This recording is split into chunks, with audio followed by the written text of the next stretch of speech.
Урматтуу мекендештер, лимфа без жөнүндө дагы айтып кетким келип атат. Демек биз иммунитетти көтөрүш үчүн биз лимфа бездерин иштешин жакшыртышыбыз керек да. Мен азыр айтып атпаймынбы, кышкы суукка, мына күзгү суукка даяр болуш үчүн биз организмибизди даярдашыбыз керек. Мен кече тамашалап айтып калдым да, сиз күзгө, кышка шубанын кереги жок. Биз деген ошо шубаны лимфа бездерине кийгизишибиз керек да. Лимфа бездерди тазалашыбыз керек. Демек, ал кандай болот? Лимфа бездерин тазалагандан мурун биз аны биринчи керексиз нерсеге толтурбашыбыз керек. Керексиз нерсеге толтурбаш үчүн ошол мен айткан сүт, ун жана сахар. Ушул 3 нерсени биз бербешибиз керек да. Ушул нерселер бизде жашаган бүт микроорганизмге тамак болот дагы. Алар өздөрүнөн чыгарган уулуу затын, өздөрүнөн чыгарган керексиз затын ошо лимфага топтошот да. Ошон үчүн биз аны тазалоо, лимфаны тазалоо, безди тазалоо деген сөз, аны тазалаардан мурун биз ошол жак булганбаш, ошол жакты биринчи булгабашыбыз керек. Демек биз биринчи тамакты жөндөшүбүз керек. 6 канчага чейин дейт да, 6 айдан 2 жылга чейин. Сөзсүз түрдө 6 айдан 2 жылга чейин биз ушул нерселерди жебешибиз керек. Жесек, анда биз аны булгай беребиз. Анда биз лимфаны тазалай албайбыз. Сөзсүз түрдө суу ичиш керек. Сууну 365 күн ичесиңер деп айттым.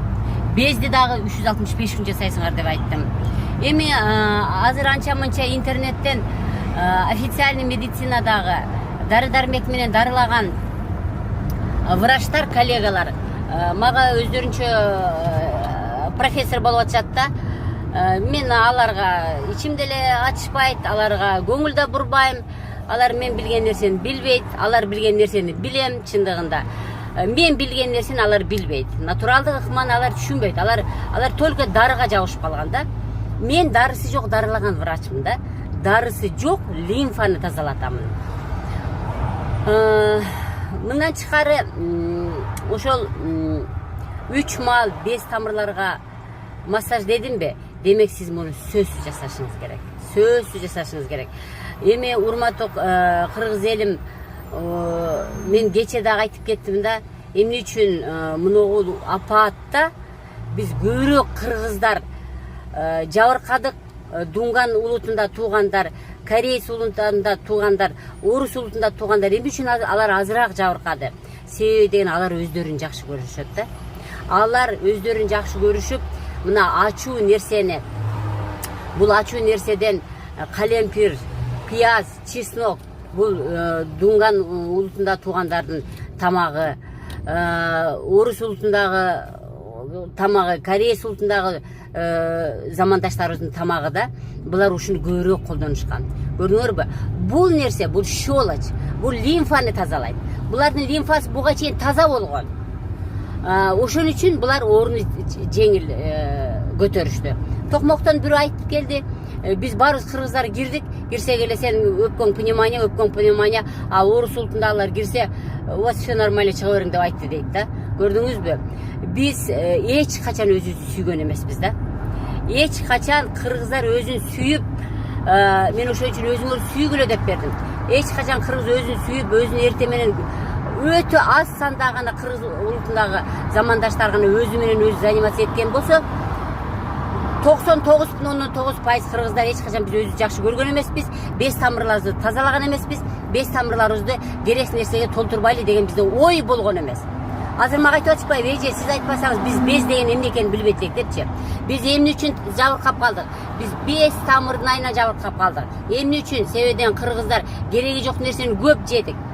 Кечки саат 7ден кийин көп жеп тоюп, керексиз нерсени безге толтуруп, мындан чыкар мен дагы айтамын. Сиңбеген тамак безге чогулат. Бизге кирген микробтордун керексиз заттары тоже безге чогулат. Андан чыкары биздин ичибизде тиги клеткаларда өлөт да. Ошо клеткалар ал да без тамырга чогулат. Көрдүңөрбү? Андан тышкары о шамалдаган жерде тоже дагы шамалдагандын белогу пайда болот. Ошол белоктор, ушунун бардыгы, мен айткандын бардыгы без тамырларга чогулат. Анан кийин каяктан биз күчтүү болобуз? Жок, биз алсыз болдук. Биз кыргыздар ден соолугубузга карабастан алсыз болдук. Мына ошон үчүн биз ооруну жеңе албадык. Демек, келип аткан суукка даярдануу деген сөз бул без тамырларыңарды чыңдагыла. Кан тамырларды чыңдагыла, урматтуу мекендештер. Без тамырды чыңдаш үчүн демек биз аны булгабашыбыз керек. Демек биз күнүгө 2 мал, азыр 2 мал, мына эпидемия мезгилинде, күздө, суукта, эрте менен кечинде силер ойлобогула, мен 1 саатка чуркап келдим, мен 2 саатка чуркап келдим. Жок, чуркагандан мурун сиз без тамырларды кол менен сүрүңүз. Өттөрдү чыгарыңыз. Колду көтөрүңүз. Курсак менен дем алыңыз. Сиз өзүңүзгө ушул мен айткан ыкмаларды, бул күнүгө жасала турган ыкмаларды жасайсыз, сиз күчтүү болосуз. Жасабайсыз, сиздин без тамырларыңыз керексиз нерсеге толот дагы, эртеңки күнү күздө кайра бизге вирус кирсе, кайра эле ооруп калабыз. Дары-дармек жөнүндө айта турган болсом, деги эле оору жөнүндө жалпы бир аз айтып кетейин ушул жерден пайдаланып. Эмне үчүн мен жакшы болбой атам, деген суроо келип атат. Себеби деген вирус бизге киргенден кийин мен дайым айтып атам. 1 ай жана 3 айда гана бул өзүнүн таасирин 1 ай жана 3 айга чейин калтырат. Ал бизди тыштап чыгып кетти. Мейли, биз азыр 1 айдын ичинде тыштап кетти. Бирок ал бизде клеткада жашаган. Ал биздин булчун клеткаларыбызда жашады. Ал биздин өпкөнүн ткандарында жашады. Ал кан тамырдын ичинде жүргөн жок. Ал биздин клеткаларыбызга кирип жашады дагы. Ошол жерден биз аны суу ичип, массаж кылып, ошо керектүү ыкмаларды жасап атып биз аны кууп чыгдык. Бирок ошол клетка шамалдаган боюнча калып калды да. Шамалдаган деген сөз кызарып шишиди деген сөз. Мына ангинаңар кармап калганда кызарып шишийт го. Ошондой болуп клеткада кызарып шишиди. Аны биз кантип 5 күндө кетире алабыз? Жок. Ал кызарган, воспаление деп койт. Ал воспаление, аны мен шамалдоо деп койдум. Ошол шамалдоо кетиш үчүн бизде 3 айга чейин убакыт керек. Ар бир клетканы шамалдаганды кетириш үчүн биз 3 ай убактыбыз керек. Демек биз 1 ай деле эмес, сиз аз жакшы болуп эле көлгө жөнөп кетпеңиз. Сиз 10 күн больницада жатып эле анан жок мен болду, жакшы болдум деп туруп көлгө кетпеңиз. Бул эң туура эмес. Сиздин клеткаларыңыз 3 айда барып өзүнүн ордуна келет. Ошон үчүн мен көлгө кетейинби деп сурап атышат. Жок, көлгө ни в коем случае барбаңыз. Потому что сиз эми вирусту айдадыңыз. А кызарган клеткалар турат да. Аны деген кетириш, аны дагы эле ушул ыкмалар менен. Буга алтын таблетка жок. Ошол эле ыкмалар менен. Ошол эле мен айткан күнүмдүк ыкма менен эң биринчи настроение көтөрүңүз. Чыккандан кийин аба жакшы жетпей калып адам кыжырланып калат. Нерв клеткаларында жабыркатат да. Сиз кыжырланганды токтотуңуз. Нервти көтөрүңүз. Көбүрөөк күлүңүз, көбүрөөк шайыр жүрүңүз. Мына мен эмне үчүн жакшы болуп кеттим? Мен өзү табиятыман шайыр адаммын. 2 күн гана жаттым мен слабый болуп. Андан кийин жок, мен оорубайм, мен күчтүүмүн, мен оорубайм деп туруп, мен позитивим ушундай. Ушул позитивди алгыла. Силерден суранам, кыргыз элим. Эч качан көңүлдү чөктүрбөгүлө. Демек, жакшы болуш үчүн силер ойлобогула бул грипп деп. Гриппте 3-4 күндө жакшы болосуз. Бул 3 айга чейин жакшы болбойбуз. 3 айга чейин уже сентябрь келип калат. Уже суук келип калат. Демек, суукта биз эмне кылышыбыз керек? Суукка чейин биз денебизди чыңашыбыз керек. Денени чыңоо бул биринчи нерв менен без тамырлар. Адамдар больницага жатканда 10 күн жатып чыкты дагы. 10 күн антибиотикти алды. Антибиотик алганда мен дагы айтып атам. Антибиотик укол киргенде вирус бекинип туруп турат. Ал бизге укол түштү, кое тур, биз бекинип турайлы, азыр бул укол түгөсүн, анан биз чыгып алабыз дейт. Кудду ошондой эле болду. Мен башында эле айткам, айланайын антибиотик берген менен ал өлбөйт. Ал кайра эле силерде калат остаточное явление десем, мага эч ким ишенбей койду. Мына азыр 10 күн жакшы болуп чыктыңыз. Сизде тердөө бар, сизде слабость бар, сизде баш оору калды, сизде аппетитиңиз начар, сиздин кандайдыр бөлүгүңүз ооруп атат, же далыңыздын ортосу ички органдарды жырып койду, өт жакшы куйбай калды, ичегилер жакшы ичпей атат, ичиңиз көбүп атат. Ар түрдүү симптом менен сиз больницадан кийин дагы ордуңузга келе албай атасыз. Ошол ордуна келе албагандар кайрылып мага келип, мен айткан ыкмаларды жасап, мына абдан сонун болуп атат. 55% пораженияны больницага жаткырбастан мына азыр биз жакшы кылып атабыз. Эмне менен? Мен алтын таблетка берген жокмун. Мен алтын правила менен эле жакшы болуп атат.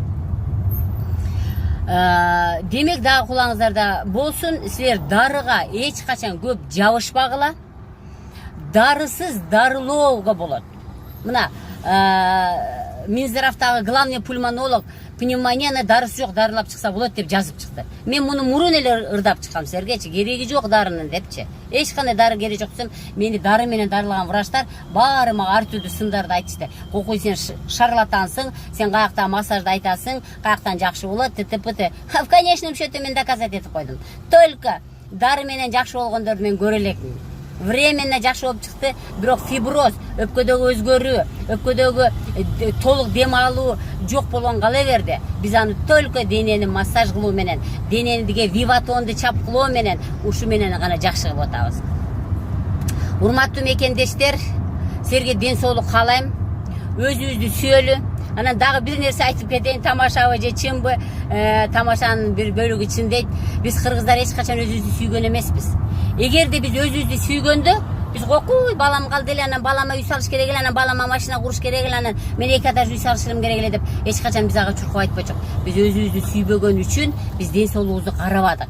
Демек биз өзүбүздү сүйбөгөн үчүн биз бирөөнү да сүйбөйбүз. Эмне үчүн биз кыргыздар бири-бирибизди чукулап турабыз? Потому что өзүбүздү сүйбөйбүз. Өзүн сүйгөн адам өзгөнү сүйөт. А өзүңдү сүйбөйсүңбү? Демек сенде нерв, сен кыжалат, сенде жинденүү, сенде ызалануу, сен бирөөнү жаман көрөсүң. Ошону жаманды чукулап, ошону издеп, ошонун аркасынан жазып, ошону бутунан тартып жок кыла беришиң керек да. Жок.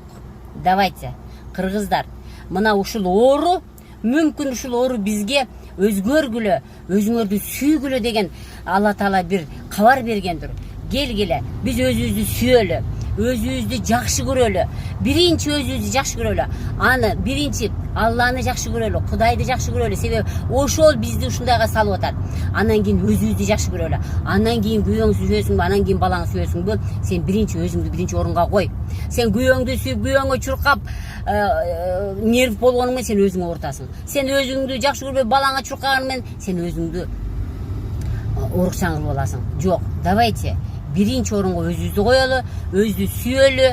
Мүмкүн бул менин лично менин оюм да, менин ой толгоом. Мүмкүн бирөөгө жакпаган болсо, мага сын айтпай эле коюңуздар. Мен шайыр болгон менен тезирээк капа болуп калдырган адамдарга киремин.